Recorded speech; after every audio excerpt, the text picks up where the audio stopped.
오늘 아침 우리에게 주시는 하나님 말씀은 요한계시록 22장 6절로 21절까지의 말씀입니다. 요한계시록 22장 6절로 21절까지의 말씀을 봉독하겠습니다. 또 그가 내게 말하기를 이 말은 신실하고 참된지라 주고 선지자들의 영의 하나님이 그의 종들에게 반드시 속히 되어질 일을 보이시려고 그의 천사를 보내셨도다. 보라 내가 속히 오리니 이 두루마리의 예언의 말씀을 지키는 자는 복이 있으리라 하더라.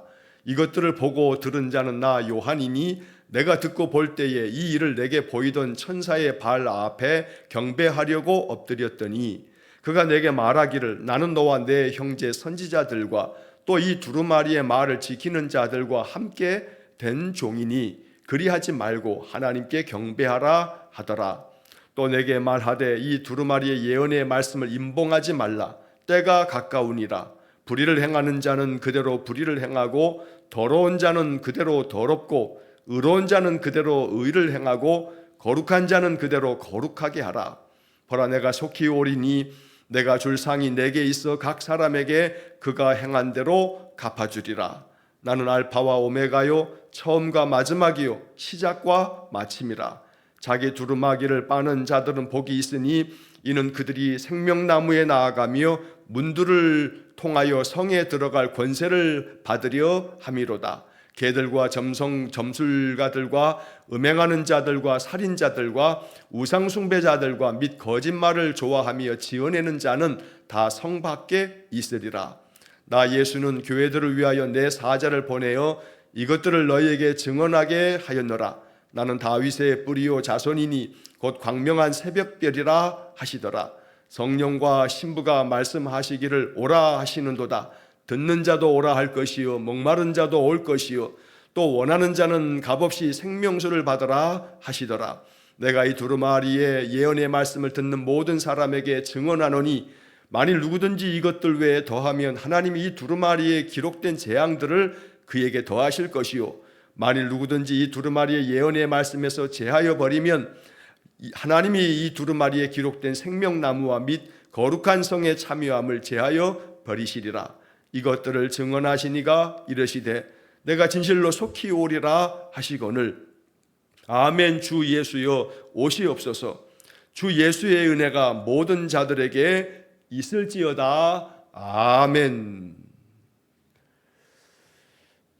자, 제가 지난 석 달 동안의 안식년을 보내는 관계로 아침마다 함께 나눈 말씀, 묵상의 말씀들을 이렇게 아침 시간에 강의하지를 못해서 또 특별히 요한계시록의 말씀이 지난 7월 1일서부터 계속 이어지면서 이제 오늘까지 요한계시록 22장까지의 모든 말씀을 우리가 이제 읽게 됩니다. 어제 주일 예배 광고 시간에도 말씀드렸던 것처럼 이 요한계시록의 말씀의 내용들은 사실 쉽습니다만 또 어렵기도 합니다. 왜냐하면 이 요한계시록에는 많은 상징과 또 많은 환상들의 이야기를 어떻게 해석할 것인가 라고 하는 것 때문에 요한계시록은 굉장히 어려운 책으로 우리가 그렇게 이제 오해를 하는 경우가 있습니다. 자, 그래서 요한계시록의 이 말씀들을 찬찬히 모든 구절들을 잘 살피는 것이 한 번쯤은 필요하기 때문에 지난달 안식년 때문에 제가 함께 말씀을 나누지 못해서 어제 말씀드린 것처럼 내년 1월 달서부터는 아침에 이 요한계시록을 한번 22장까지 전체를 천천히 아주 정독을 하면서 요한계시록의 말씀을 함께 나누는 그런 시간을 계획하고 있습니다. 자, 오늘은 우리 매일 성경의 일정에 따라서 맨 마지막에 해당되어지는 오늘 이 본문을 보았습니다. 자, 마지막 이 본문을 오늘 묵상합니다만 이 마지막의 부분을 통해서 요한복음 전체를 한번 정리할 수 있는 그런 시간 되기를 원합니다. 자, 요한계시록이 22장까지 되어 있는데 요한계시록을 한마디로 어떤 책으로 우리가 정의를 하고 이해하면 좋을까? 자, 이렇게 이해를 하시면 좋겠습니다. 요한계시록은 위로의 책이다. 위로해 주는 책이다. 또 요한계시록은 격려해 주는 책이다. 여러분 이렇게 정의를 내리시고 그렇게 요한계시록을 이해하시면서 그러한 눈으로 요한계시록을 보아야겠습니다. 내년 1월부터 요한계시록을 아침에 쭉 이제 강의하면서 그런 뜻이 어떻게 담겨 있는지를 함께 말씀을 나눌 때가 이제 있겠습니다만, 오늘 요한계시록의 마지막 말씀을 이렇게 보면서 결론은 요한계시록을 통해서 2000년 전에 이 초대교회 성도들은 많은 위로를 받고 격려를 받았다라고 하는 것입니다. 자, 이 요한계시록이라고 하는 이 책은 AD 95년에서 혹은 96년 요 즈음에 쓰여진 겁니다. 대충 잡아도 2000년 전에 이제 기록되어진 신약 성경의 많은 책들 중에서도 거의 마지막에 기록된 그런 성경이 요한계시록이라고 말할 수 있을 겁니다. 자, 요한계시록을 이해할 때 중요한 것은 시대적인 그런 배경을 이해하는 겁니다. 요한계시록이 기록될 당시에 이 계시록, 이 책을 쓴 분이 사도 요한입니다.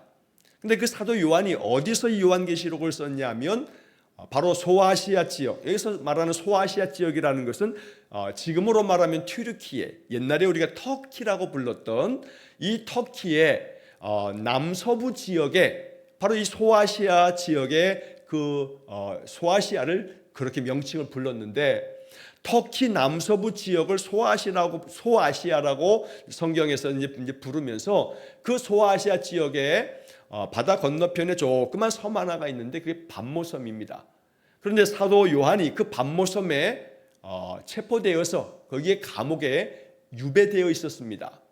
왜 이 요한이 밤모섬에 유배되어 있었냐 하면 로마 황제를 숭배하는 것이 그 당시에 로마의 법이었는데 이것을 거부함으로써 바로 이 요한이 밤모섬에 유배를 당하게 되면서 그 밤모섬에서 소아시아 지역의 성도들에게 바로 보낸 편지가 요한계시록이었던 겁니다. 그래서 요한계시록 2장에서부터 쭉 읽어가다 보면 그 소아시아 지역에 있었던 그 당시에 7개 교회의 명단이 나오면서 그 7개 교회 성도들에게 보낸 편지가 바로 이 요한계시록이다라고 하는 것을 우리가 이제 이해해야 하고, 자, 그 당시 로마 황제가 누구였냐면 도미티안이라고 하는 황제였습니다. 이 도미티안이라고 하는 황제가 AD 81년에서 96년까지 이 로마를 통치하면서 그 당시 로마 제국이 바로 이스라엘 땅을 비롯해서 모든 그 유럽 땅의 거의 모두를 다 차지했던 제국을 이루었는데, 이 도미티안 황제는 누구냐면 우리가 이제 역사를 배우면서 많이 익숙한 로마의 황제 중에 하나가 악명 높은 네로 황제를 기억할 겁니다. 자, 이 네로 황제의 손자가 도미티안 황제입니다. 이 도미티안 시대에도 많은 박해가 있었습니다. 그 박해로 인해서 초대교회의 성도들은 그 신앙을 지켜가기가 너무나 어려웠습니다. 이번에 안식년에 로마를 방문했을 때 그 로마의 카타쿰에 간 적이 있습니다. 카타쿰이라고 하는 곳에 그 지하의 땅굴 속에 들어가게 되면 2000년 전에 로마의 박해 시대에 사람들이 어떻게 살았는가, 어떤 모양으로 그 땅 속에 그 깊은 굴 속을 파고 살았는가라고 하는 것을 생생하게 볼 수 있습니다. 세바스티안 카타쿰베라고 하는 것이 로마에 여러 카타쿰이 있는데 그 중에서 이제 대표적인 카타쿰인데, 그 세바스찬 카타쿰에 가게 되었는데 그 카타쿰 안에 지하 땅굴에 그 깊은 곳에 그 굴의 길이가 발굴된 것만 쳤을 때 자그만치 그 굴의 길이가 총 길이를 재어보면 약 21km 정도가 된다 합니다. 그 중에서 이제 방문객들이 들어가서 볼 수 있는 것은 제한된 그런 구역에서만 볼 수 있습니다만, 지금도 계속 고고학자들에 의해서 발굴이 되기도 하고 안전상의 이유로 방문객들이 들어갈 수는 없지만, 그러나 그런 모든 것들을 조사해 봤을 때 바로 세바스티안 카타쿰베만, 그 한 곳의 카타쿰만 거의 그 안에 들어가는 그 모든 길이가 21km 정도가 될 만큼 굉장히 넓은 그러한 지역의 땅굴이 그렇게 파져서 그곳에서 생활을 했던 겁니다. 왜냐하면 로마 황제의 박해를 피해서 믿음을 지키기 위해서 그랬던 겁니다. 자, 도미티안 황제 시대에도 그런 박해를 당하면서 기독교 신자들 가운데 믿음을 지킨 이들도 있습니다만 믿음을 지키지 못한 이들도 많았습니다.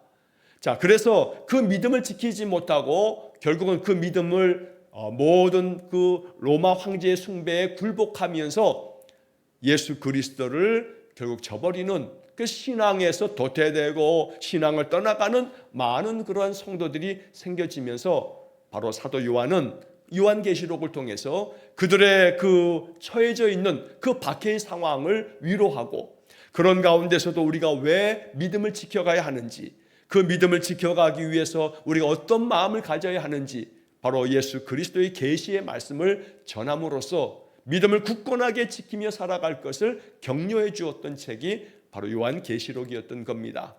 요한계시록에 많은 환상이 나오고 우리가 이해할 수 없는 많은 그러한 상징들이 나옵니다만, 그러나 2000년 전 초대교회 성도들은 바로 이런 환상적인 환상에 대한 또 상징적인 많은 이야기들이 그들 그 당시에서는 바로 그들에게 익숙한 많은 그런 이야기들이었기 때문에 우리와는 달리 2000년 전 그 소아시아 지역의 성도들은 이 말씀을 통해서 요한이 뭘 이야기하시는지를 그들은 잘 알아차릴 수 있었다는 겁니다.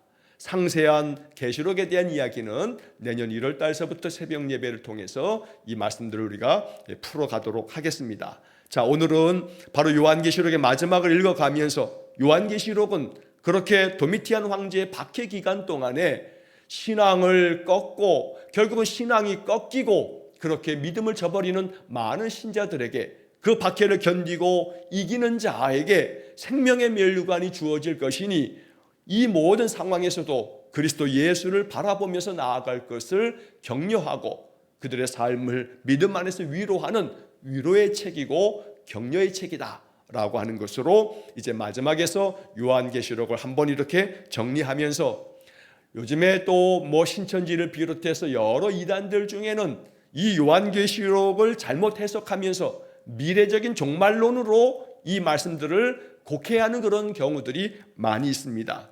요한계시록이 단순히 이 세상의 종말에 대한 이야기다라고 하는 관점으로만 해석하는 것은 요한계시록을 잘 이해하지 못한 사람들의 그러한 견해에 불과할 뿐입니다. 요한계시록은 오히려 현실의 절망적인 상황 속에 있는 그러한 초대교회 성도들에게 신앙의 참 의미는 무엇인지, 그리고 그런 삶의 현실에서 우리가 궁극적으로 가져야 할 소망은 무엇인지 이러한 것들을 알려주는 그러한 책이 요한계시록이다. 자, 이제 오늘 본문의 말씀을 이제 잠시 살펴봅니다. 본문의 말씀은 이제 요한계시록의 마지막 부분입니다. 하나님께서 요한에게 계시의 많은 것들을 보여주었습니다. 환상을 통하여 보여주었던 많은 것들을 보고 들은 이제 요한은 이 모든 편지를 마무리하면서 이러한 이야기들을 우리에게 들려줍니다. 자, 먼저 6절 말씀부터 보시면 그가 내게 말하기를 이 말은 신실하고 참된지라. 주께서 계시로 보여주었던 이 계시록의 모든 기록된 말씀들을 이제 마무리하면서 요한은 이렇게 정리하는 겁니다. 주님께서 내게 말씀해 주셨던 그 모든 계시의 말씀들은 주께서 친히 말씀하신 것처럼 이 말은, 이 모든 말씀들은 신실하고 참되다. 신실하신 하나님께서, 참되신 주님께서 계시해 주신 것이니 이 말씀들이 신실하고 믿을만하고 진실하고 참되다고 이렇게 말씀하시면서 주 곧 선지자들의 영의 하나님이 그의 종들에게 반드시 속히 될 일을 보이시려고 그의 천사들을 보내셨도다. 자, 여기서 우리가 함정에 빠지지 말아야 할 것은 반드시 속히 되어질 일. 자, 그렇다면 이 요한계시록은 2000년이 지난 오늘 우리에게 주신 말씀 이전에 사실은 이 요한계시록은 사도 요한이 이 편지를 썼을 때 이것은 그 당시 사람들에게 보내진 편지였다는 겁니다.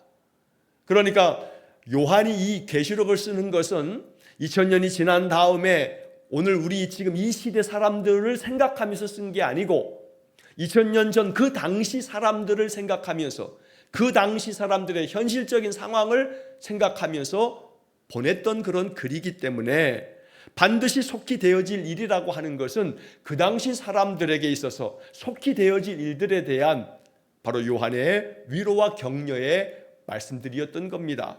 자, 그래서 주님께서 바로 반드시 속히 되어질 이런 모든 일들을 보여주셔서 천사를 통해서 내게 환상을 보여주신 그런 말씀이다 라고 이렇게 설명을 해주는 겁니다. 자, 그래서 7절의 말씀에 보면 보라 내가 속히 오리니 이 두루마리의 예언의 말씀을 지키는 자는 복이 있으리라 하더라. 반드시 속히 될 일을 보이시는 건데 그 반드시 속히 될 일이 뭐냐 하면 내가 속히 오겠다 하는 그런 말씀입니다. 자, 내가 속히 오리니 이 두루마리에 기록된 예언의 모든 말씀들을 지키는 자가 복이 있다.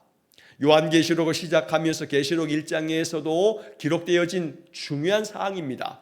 이 예언의 말씀을 늘 읽고 보고 묵상하면서 결론은 중요한 것이 지키는 자가 복이 있다. 지키는 자가 복이 있다. 계시록에서 매우 강조되어져야 할 구절입니다. 그래서 이 예언의 말씀은 지켜져야 하는 말씀이라는 것이 마지막 부분에서 요한의 결론인 겁니다. 그러니까 결국 요한계시록의 전체의 말씀은 성도들이 뭘 지켜가야 하는지, 어떻게 이 말씀을 지켜가야 하는지, 말씀을 어떻게 행해야 하는지를 알려주는 책이구나 하는 것을 알아차릴 수 있다는 겁니다.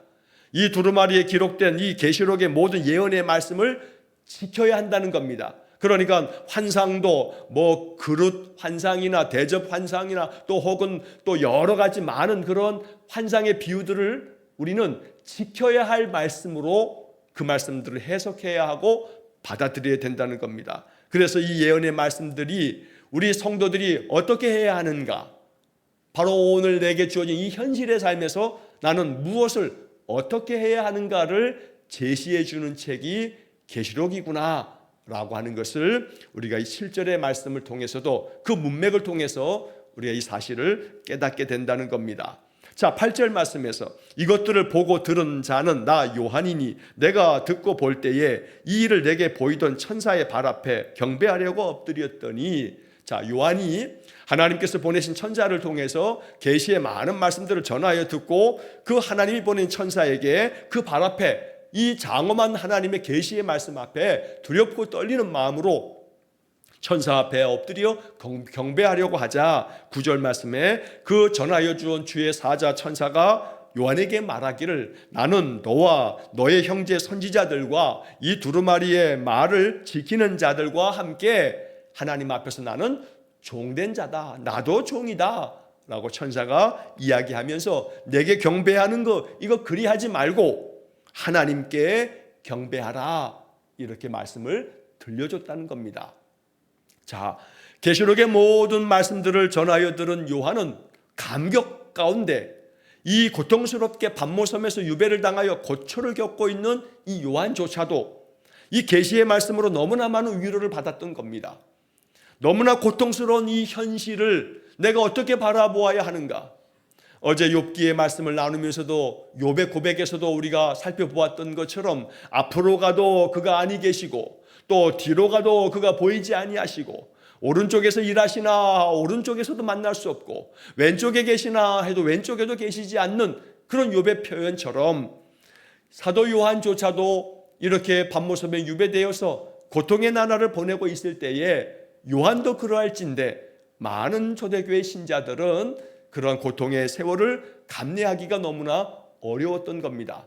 그러나 요한이 천사가 전하여 줬던 이 계시의 많은 말씀을 통해서 위로를 얻고 예수 그리스도를 더욱 굳건하게 붙들어야 할 이유가 무엇인지를 발견하면서 감격스럽게 말씀을 전하여 준 천사 앞에 엎드리려 하자 그리하지 말라 오직 하나님께 경배하라 라고 하는 말씀을 전해 들은 이것을 써놓은 겁니다.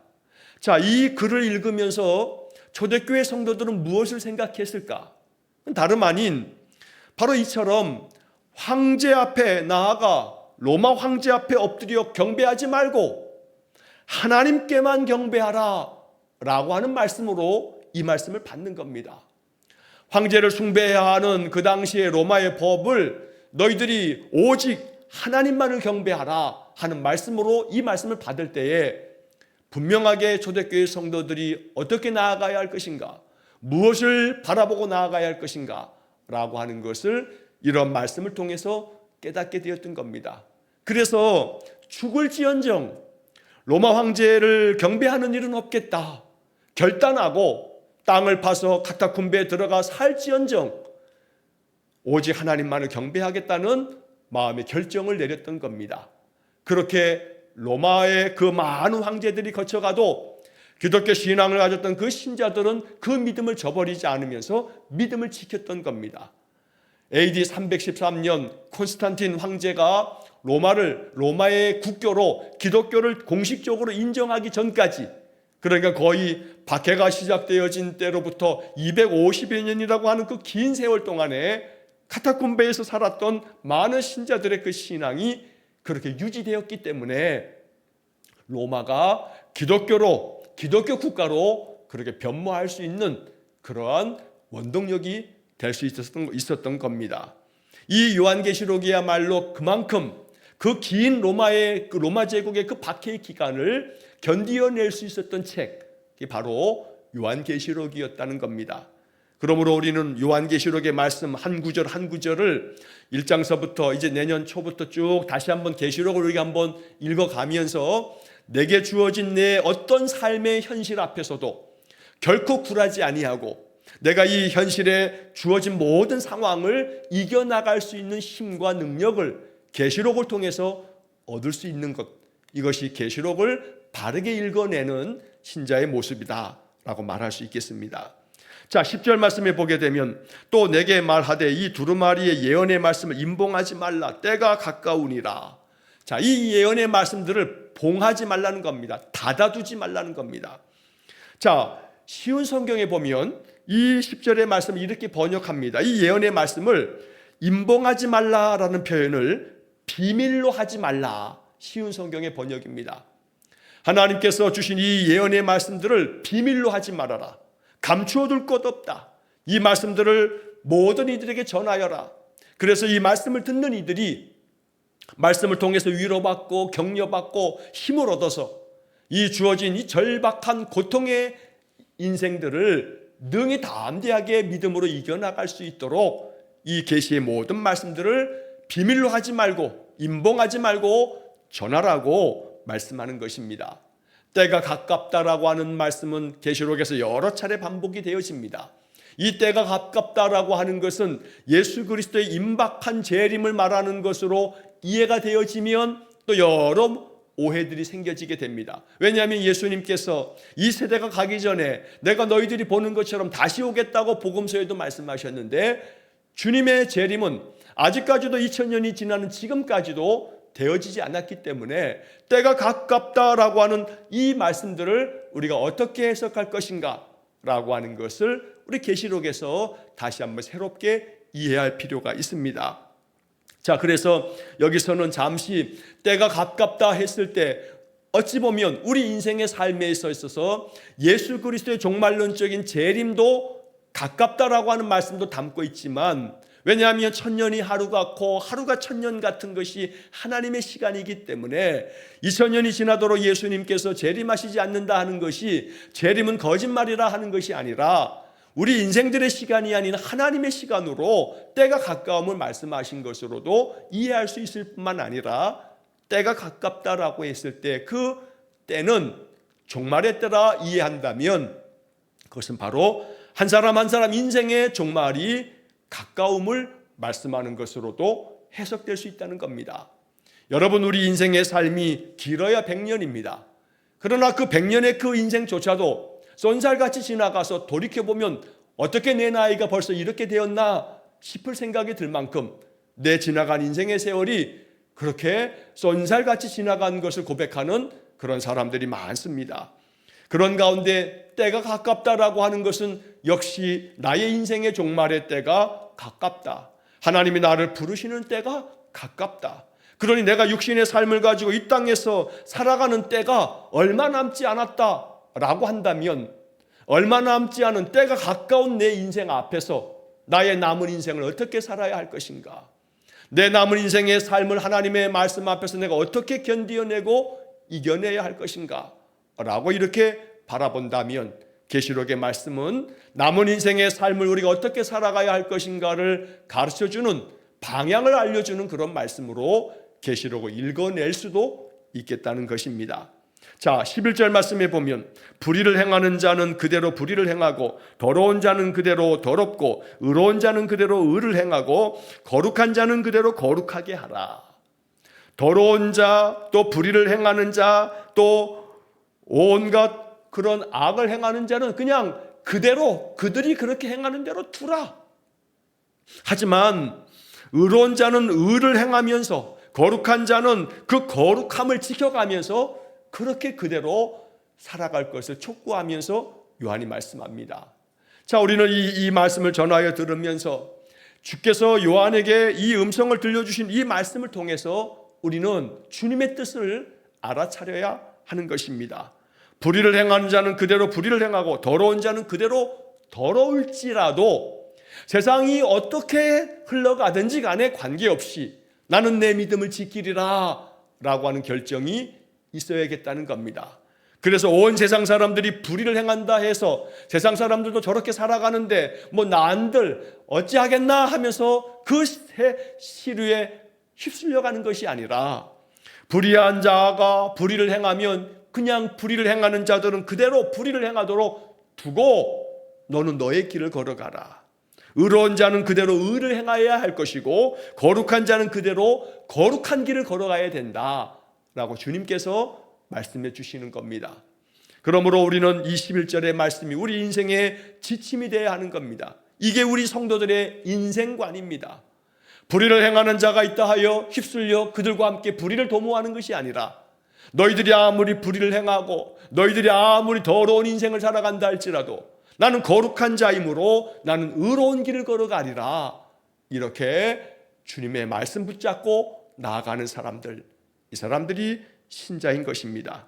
12절 말씀에 보라 내가 속히 오리니 내가 줄 상이 내게 있어 각 사람에게 그가 행한 대로 갚아주리라. 행한 대로 갚아줄 것이니 내가 속히 와서 너희들이 행한 대로 다 갚아줄 것이니 나에게는 너희들에게 줄 상이 많다. 너희들에게 줄 생명의 면류관, 의의 면류관, 많은 면류관들을 예비하고 있으니 너희들이 끝까지 이기는 자들은 상을 얻으리라. 이 계시록의 이 말씀들을 우리는 마음속에 새기면서 행한 대로 갚아주시는 하나님이시므로 언제나 우리 인생의 삶에서 믿음을 지켜가고 주의 뜻을 이루어가는 의를 행하는 자요 거룩한 자가 되어야겠습니다. 13절에 나는 알파와 오메가여 처음과 마지막이여 시작과 마침이라 말씀하시므로 하나님께서 시작이 있으면 끝이 있고 그러므로 하나님께서 세상을 열어주셨으면 그 세상을 닫으시는 때가 있고 그 창세기의 말씀으로부터 하나님의 역사하심에 그 인생들을 향한 하나님의 사랑의 창조가 시작되었다면 그 모든 창조를 마치시는 그런 때가 있는 것인데 알파와 오메가가 되시고 시작과 마지막이 되시는 그 하나님의 거룩한 뜻을 따르는 것이 우리 인생의 본분임을 말씀해 줍니다. 자, 14절에서 자기 두루마기를 빠는 자는 복이 있다 했는데 여기서 두루마기를 빤다는 것은 바로 예수 그리스도의 보혈로 우리의 모든 죄 사함을 얻음으로써 자기가 입었던 그 두루마기 그 옷을 깨끗하게 성결하게 그렇게 새 옷을 입는 그런 사람들이 복이 있다.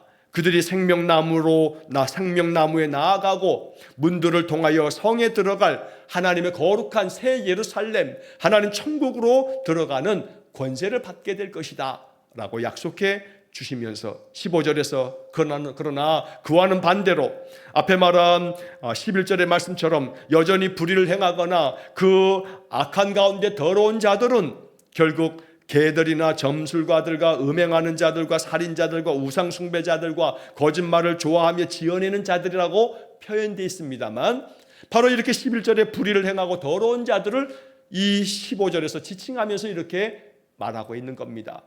여기서 개들이라고 하는 것은 개는 원래 구약 성경에서 부정한 짐승으로 이렇게 분류가 되어지는데 도덕적으로 부패한 자들이나 하나님의 그 뜻을 저버린 불의한 자들을 은유적으로 표현한 그런 표현입니다.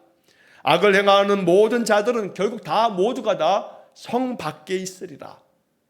여기서 말하는 성은 바로 새 예루살렘 하나님 나라 그 천국 밖에 지옥에 떨어지게 될 것을 이야기하는 그런 말씀의 뜻이 바로 15절입니다.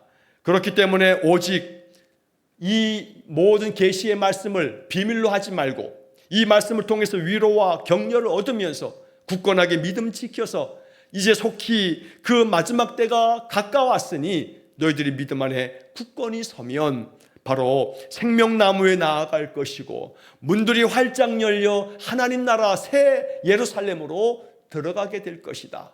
그러니 굳건하게 믿음 안에 서라고 사도 요한이 초대교회 성도들에게 이런 위로의 말씀으로 마지막 글을 정리하고 있는 겁니다. 자, 16절 말씀부터 나 예수는 교회들을 위하여 내 사자를 보내어 이것들을 너희에게 증언하게 하였노라. 우리 주님께서 주신 계시의 말씀이라는 뜻입니다. 자, 그래서 나는 다윗의 뿌리요 자손이니 곧 광명한 새벽별이라 하시더라. 예수 그리스도께서 스스로 나는 광명한 새벽별이다. 이 광명한 새벽별이라는 말씀은 민수기 24장 17절에 한 별이 야곱에게서 나오며 라는 예언의 말씀의 성취를 이렇게 표현하고 있기도 합니다. 그래서 어두운 시대에 광명한 새벽별이 되어 그 어둠을 밝히는 그 빛 대신 분이 바로 예수 그리스도이심을 주께서 알려주고 계시면서 17절 말씀에 성령과 신부가 말씀하시기를 오라 하시는도다. 여기서 말하는 성령과 신부, 이 신부는 교회를 말하는 것입니다. 성령께서 바로 주님께서 피로 값주고 사신 신랑 되신 그리스도의 신부된 교회와 함께 성령께서 교회와 함께 모든 세상 사람들에게 말하기를 오라 하고 초대하시는 말씀입니다. 계시의 모든 말씀을 마무리하시면서 마지막 결론은 오라, 하나님께로 나아오라. 듣는 자도 오라 할 것이요 목마른 자도 올 것이요 원하는 자는 값없이 생명수를 받으라. 와서 생명수 이 하나님의 은혜를 마음껏 받아 누리라고 초대하고 계시는 말씀으로 이제 계시록이 맞춰지고 있다는 것입니다. 그래서 우리는 요한계시록의 마지막에 이 말씀을 읽어가면서 22장의 이 마지막 본문에서 무엇보다도 17절의 말씀을 통해서 주님이 오늘 이 아침 우리에게 주신 복음을 받아야겠습니다. 오라, 오라. 목마른 자도 올 것이고 원하는 자는 값없이 와서 생명수를 받으라 하고 말씀하십니다. 이것이 이 아침 우리가 마음에 새겨야 할 복음 중의 복음입니다. 값없이 생명수를 받으라. 마음이 답답해질 때마다, 마음이 우울해질 때마다, 마음이 너무나 한없이 괴로울 때마다, 또 마음 가운데 끓어오르는 많은 번뇌와 괴로움이 쌓여갈 때마다 이 모든 것들을 시원하게 정리하며 마음을 깨끗게 해줄 수 있는 것은 값없이 내게 주시는 우리 주님의 생명수만이 우리의 영을, 우리의 마음을, 감정까지도 깨끗하게 만들어주는 것이 바로 우리 주님 주시는 생명수의 은혜인 겁니다. 주님은 이 계시록을 마지막 마치면서 오라 말씀하십니다. 이른 아침 깨어 예배하는 여러분들의 삶 속에 값없이 주어지는 이 생명수의 은혜가 우리에게 충만하기를 축원합니다. 생명수를 받으라. 오늘 이 말씀 앞에 우리의 마음 활짝 열고 주님 주시는 생명수의 은혜가 강같이 바다같이 우리 안에 채워질 수 있기를 주의 이름으로 간절히 축원합니다. 내가 이 두루마리의 예언의 말씀을 듣는 모든 사람에게 증언하노니 만일 누구든지 이것들 외에 더하면 하나님께서 이 두루마리에 기록된 재앙들을 그에게 더할 거고 만약에 이 두루마리의 예언의 말씀들을 어떤 것이든 제하여 버린다면 그를 하나님의 생명나무와 거룩한 성에서 하나님이 그를 제거해 버리실 거다. 그러니 이 예언의 말씀을 더하지도 말고 제하지도 말고 이 말씀대로 준행하라고 마지막 결론을 내리면서 이제 20절과 21절의 마지막 말씀에서 이것들을 증언하신 이가 이르시되 내가 진실로 속히 오리라 주께서 다시 말씀하시자 이제 요한은 이렇게 대답합니다. 아멘 주 예수여 오시옵소서. 아멘 주 예수여 오시옵소서. 주 예수의 은혜가 모든 자들에게 있을지어다. 아멘. 계시록의 마지막 대단원의 마지막 결론을 통해서 아멘 주 예수여 오시옵소서. 오늘 나의 삶 속에 오시옵소서. 오셔서 내게 값없이 생명수를 허락하시고 나로 하여금 생명나무를 거니는 축복을 허락하시고 그래서 인생의 삶에 어떤 고난이 내 앞에 있다 할지라도, 아무리 내 마음을 괴롭히고 내 마음에 한없는 고통이 나를 휘감싼다 할지라도 견고하게 주의 약속의 말씀, 예언의 말씀, 이 계시의 말씀을 붙잡고 오직 주님 바라보면서 나아가는, 주의 말씀을 통해서 위로를 얻고 격려를 얻고 새 생명의 은혜를 얻어서 인생을 살아내는 그런 거룩한 신자가 될 수 있기를 주의 이름으로 간절히 축원합니다. 아멘. 주 예수여 오시옵소서. 이 아침 이 고백으로 우리가 하루를 시작할 때 주님 내 삶의 자리에 오셔서 내게 생명수의 은혜를 부어주실 줄 믿습니다. 오늘 이 하루도 주님과 함께 이 인생길 걸어가는 아름다운 순례자 되시기를 주의 이름으로 간절히 축원합니다. 기도하겠습니다. 자비로우신 아버지 하나님, 계시록의 많은 말씀들을 함께 나누지는 못하였으나 이 계시록 마지막 말씀을 나누면서 계시록을 통해서 주시는 위로와 격려가 우리 성도들의 삶에도 충만하기를 원합니다.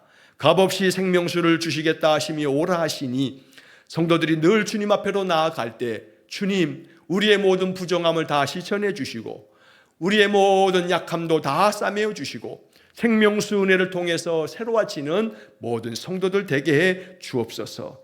진실로 속히 오리라 하셨으니 오늘 내 삶 속에 오셔서 우리를 다스려 주옵소서. 아멘. 주 예수여 오시옵소서. 간절한 마음으로 기도하며 이 한날을 살아갑니다. 주님 오셔서 우리 인생의 삶의 주인 되시며 왕이 되셔서 우리를 모든 삶을 다스려 주옵소서. 한날의 모든 삶을 오직 주님께 의탁하오며 예수님 이름으로 기도하옵나이다. 아멘. 우리 구주 예수 그리스도의 은혜와 하나님 아버지의 극진하신 사랑과 성령의 교통하심이 생명수의 은혜를 얻어 인생의 그 어떤 고난과 시련과 역경도 너끈히 이겨나가 승리하기를 소원하며 기도하는 머리 숙인 귀한 성도들 위해와 저들 가정과 온 가족들 위해 영원토록 함께 하시길 축원하옵나이다.